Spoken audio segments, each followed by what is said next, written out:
Lakini malalamiko ambayo tumekuwa tukiyapokea mpaka sasa, tushapokea malalamiko takriban 60, na mengi ukiangalia katika nature yao ni haya ambayo yana hali ya udhalilishaji. Wananchi wanahitaji huduma ya mikopo. Kuna zile wanaita online lenders ama wakopeshaji wa mtandaoni, wana apps zao ambazo lazima upite hatua fulani ili uweze kupata huduma.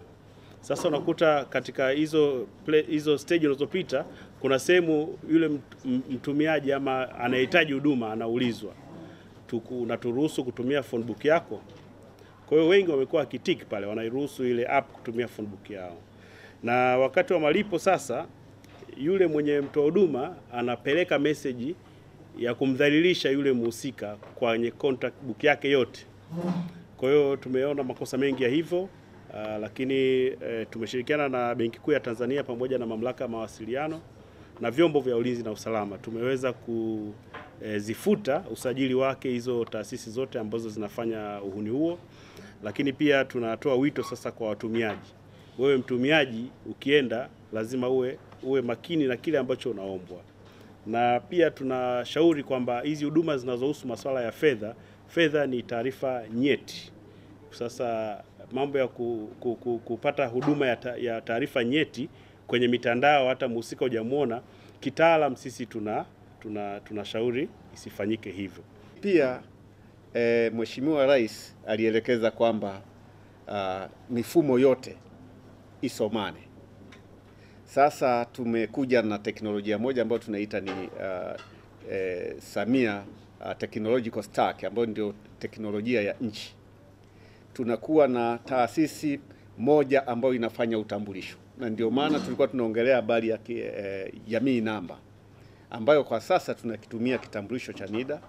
Lakini taasisi za utambulisho tulizonazo kwenye nchi ni pamoja na NIDA, RITA na uhamiaji kwa kutumia passport kwa ajili ya kuwatambua wageni. Kwa hiyo sasa katika kufanya hivyo, manake huduma za kidijitali zinakuwa na uwezo mkubwa wa kutolewa kwa kupitia kitambulisho chako cha NIDA, ikiwa ni sehemu ya utambulisho wa huyu mtu ambaye tunamlinda. Sisi baada ya kuanzishwa, na sisi pia tumekuwa na mfumo ambao tunauita Consent Management System. Huu mfumo ni ule ambao utahakikisha basi hizi taarifa zinazobadilishwa mwenye taarifa ametoa ridhaa, na mfumo huo tayari umeshaanza kujengwa. Na baada hapo mifumo ikiwa inasomana, hizi taarifa zitabadilishana taarifa kwenye mifumo ambayo taarifa zake hizo zitakuwa na hiyo sasa ambayo itakuwa imetambulika kupitia kwenye consent management, kwamba taarifa hii inamtambulisha mtu fulani na taarifa zake zimetumika afya, zimetumika kilimo, zimetumika benki, zimetumika kwenye mashule, zitakuwa zinaacha mnyororo au fingerprints ambayo itaonyesha kwamba hizi taarifa zilitumwa. Na hatua ya mwisho katika hii mifumo ikiwa inasomana, itakuwa ni swala sasa za utoaji wa huduma.